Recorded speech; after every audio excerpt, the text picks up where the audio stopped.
আমি জীবনে একবার মদিনা যাব। সুবহানাল্লাহ বলেন না, মদিনা যাব, মদিনা যাব, আমি নবীজির কদমে সালাম জানাবো। সুবহানাল্লাহ বলেন।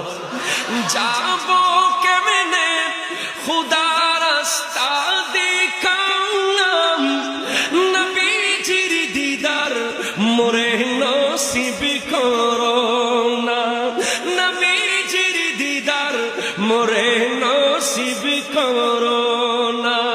জান্নাতেরি টুকরায় আমি, বেহেশতেরি টুকরায় আমি নামাজ আদায় করিব, আমি এবার মদিনা যাব।